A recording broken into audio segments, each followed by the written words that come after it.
4 mois après son arrestation, François Beya est face au juge de la haute cour militaire. Sous une tente, au sein même de la prison de Makala, où il a été transféré début avril.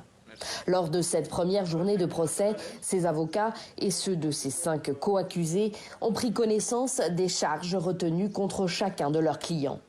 L'ex-conseiller sécurité du président Tshisekedi est poursuivi pour complot contre le chef de l'État. Ses avocats ont obtenu une semaine de délai pour s'imprégner des pièces transmises avant la reprise du procès.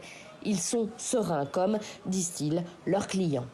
Ce n'est pas nous qui allons l'innocenter, c'est les lois de la République et le bon travail que feront les juges qui vont pouvoir aboutir à son acquittement, à la déclaration de son innocence. Et nous allons pouvoir l'accompagner avec le moyen de droit, chacun des avocats selon les aptitudes professionnelles qu'il possède. 3 jours après son arrestation par les services congolais de renseignement, le porte-parole de la présidence révèle l'identité de François Beya à la télévision nationale. L'interpellation du conseiller spécial du chef de l'État en matière de sécurité. Et les soupçons qui pèsent sur lui. Une initiative qui a choqué des défenseurs des droits humains qui demandent aujourd'hui que le procès de François Beya soit lui aussi retransmis à la télévision. Il dénonce plusieurs irrégularités.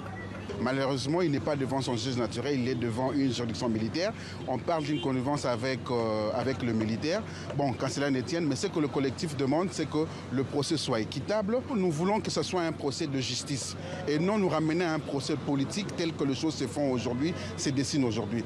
Le collectif Free François Beya affirme que l'accusé paye pour une enquête sur un conflit minier qu'il a mené et qui implique un conseiller privé du chef de l'État, Fortuna Bisselele, et l'ancien président de la commission électorale, Corneille Nangaa.